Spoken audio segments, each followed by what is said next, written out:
All right, Alexander, we said he's going to strike a deal, and he struck a deal. Prince Andrew struck a deal. The interesting part is I heard that the Queen actually kicked in, I think, £2 million. These are the rumors that are going around. We can't confirm it, but I read that the Queen had to kick in some money too in order to get this deal for Prince Andrew. So there it is, as we said in Absolutely. many videos a few weeks ago.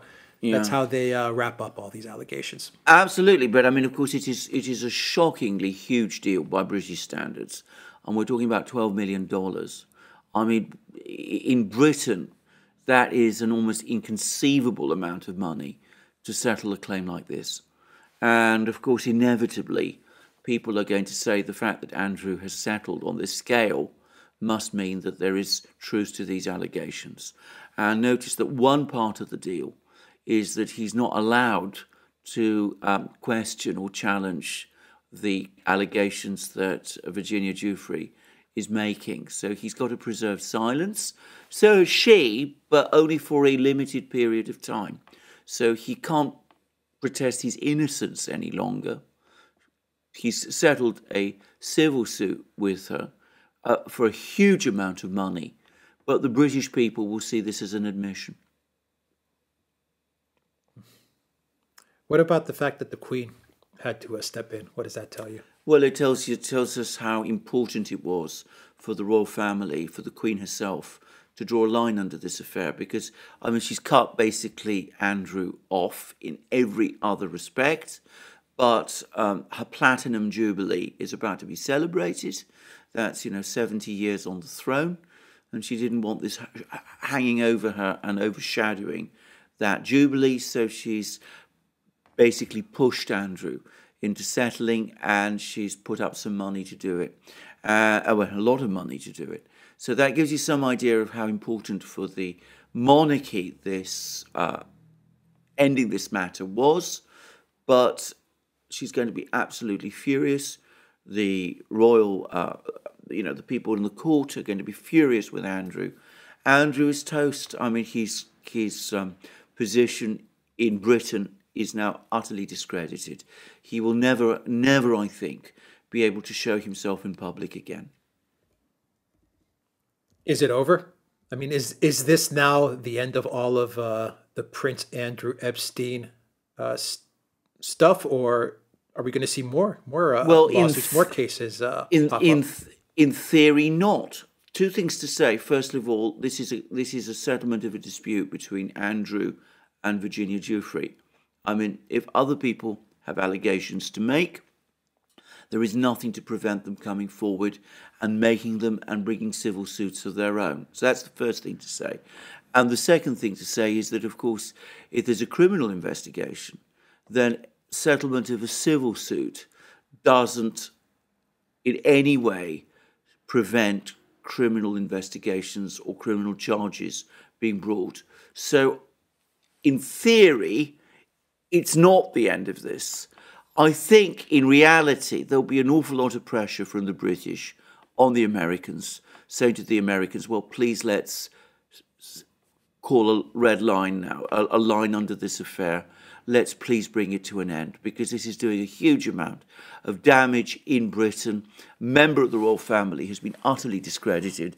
This has done serious damage to the monarchy. If this continues for very, very much further, then that damage could become irreparable. But how does that happen, practically speaking? I mean, how does the British government influence the U.S. legal system to not proceed with any other cases that come up? I mean, that's pretty serious stuff right there. I mean, absolutely. How does that type of arrangement happen? Well, indeed, that's a very good question. I mean, can it happen? Will it happen?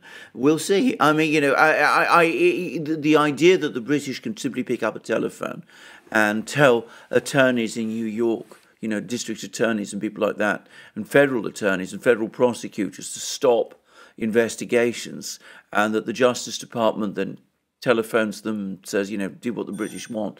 Well, that's very, very problematic. I'm not sure it can happen, but, we'll see. Well, I mean, I can see them influencing media companies, absolutely, and that way you can try to suppress any traction that new accusations may get. what do you think this means for Harry and for Markle? I mean, how do you think they look at all this? Well, being I in the don't think US they'll. right now? I think they'll be very happy to be distanced from it. That's one thing. So I think from their point of view, they'll be happy. But I think what it will also do is that it will reinforce the determination of what's left of the royal family, which is basically amounts to the Queen, Prince Charles, and Prince William, to basically restrict everything to themselves and to cut all these people, Harry and Andrew and Edward and all the others sort of, as they're minor royals, as they're sometimes called, to cut them adrift. What I would say is, by the way, that Charles himself is now under investigation in Britain on charges, in people looking at his charities. But he is, a much cannier character, and he's cooperating with the investigation. He seems to be taking a much more proactive thing. I think he's going to ride it out.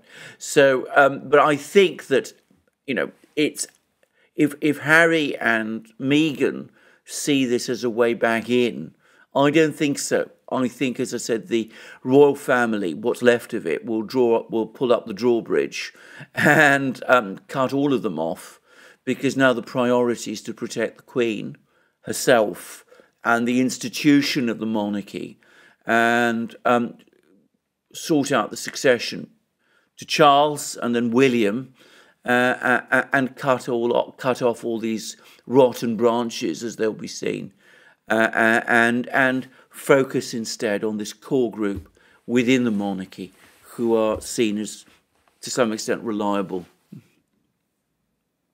All right. Two final questions. Do you think the monarchy is going to survive this? Yes, but are we looking at the monarchy, falling apart, losing a lot of its legitimacy? Are we looking at that right now? Yes. And the second question is more of a legal question, or how you view the settlement. Do you think this settlement was a dynamic of? I mean, obviously you don't know, you can't know, but in your expertise, do you think this settlement was a dynamic of Prince Andrew's team saying, "Look, they've got nothing, but let's just make this go away, so pay them whatever they want"? Or do you think this was a dynamic of, you know what, they've got a lot of stuff, let's pay them whatever they want so this doesn't get out, or somewhere in between? Unequivocally, it was the second. It was about, this is not looking good for you at all. That's why you must settle, and even if it means paying what by British standards is a huge amount of money. Now, in America, a $12 million settlement might not seem big, but in Britain, it's enormous. And, Andrew will have been very, very reluctant, quite apart from, the cash costs of paying out sums of money on that scale. But from the point of view of reputational damage, he'd have been very reluctant to pay sums like this. If he'd paid her $500,000, well, he might have said, this is a nuisance settlement. But $12 million suggests that he wasn't, his lawyers advised him that if this goes to court, there's a very high probability that you will lose, with terrible consequences for yourself if you do.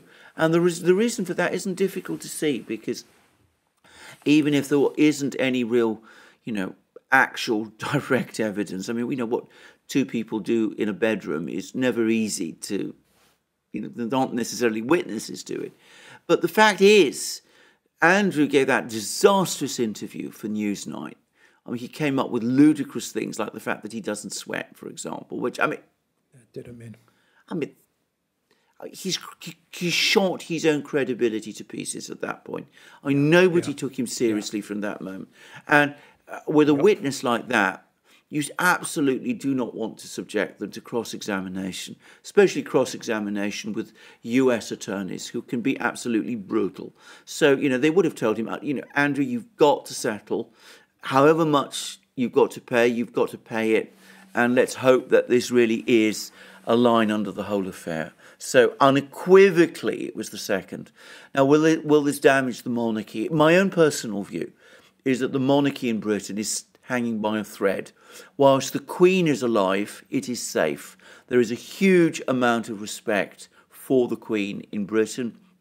She still commands a lot of loyalty from the establishment, from the British population. She's widely respected.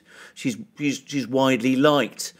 But it's far from clear that that respect for the Queen will translate into respect for whoever succeeds her.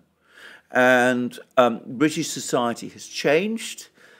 50 years ago, well, you know, as I very well remember, the British were very, very staunchly royalist. The British people were very, very staunchly loyalist. You would read articles in the newspapers in which they would talk about the kind of things the royal family was doing. The BBC, in part of its news coverage, would tell you about the latest things that the royal family were up to. You never see anything like that anymore. There's been a sort of massive turn against monarchy in Britain. Younger people feel little sense of connection to it any longer.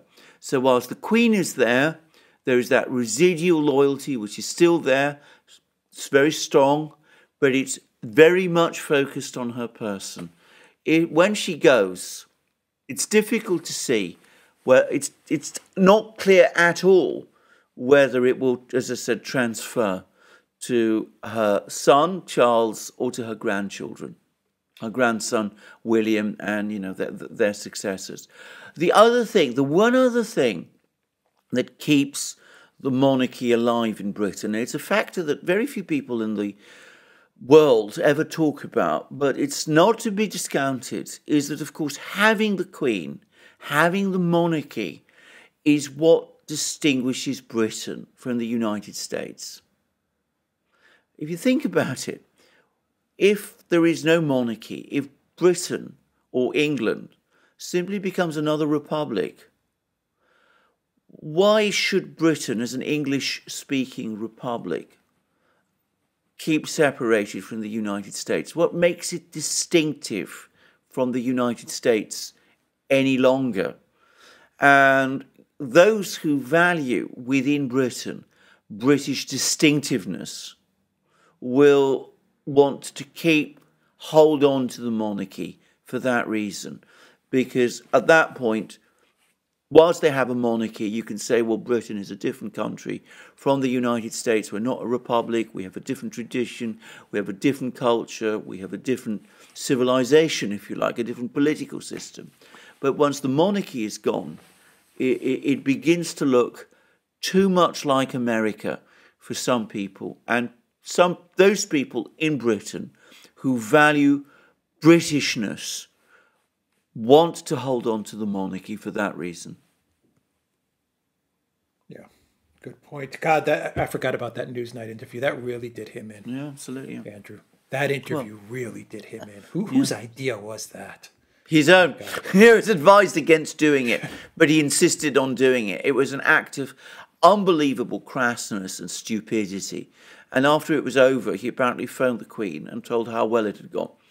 It shows you how delusional and arrogant he is, and how completely out of touch, and how frankly unintelligent he is. Because it was the most ludicrously insane interview, and as I said, it destroyed him. He's never been able to retrieve his position since then. Good point. All right, we will leave it there. TheDuran.locals.com, everybody. If you're watching this from Rumble, look up top. You'll find a red maroon button for locals. Click that button. You get taken straight to our locals community where you get all kinds of great content, exclusive content, and not only from us, but you get great content from all the community that contributes to that page. So look for that button up top that says locals if you're watching this from Rumble. And the Duran shop, 10% off. Use the code GOOD DAY. There is the mug right there. Take care, everybody.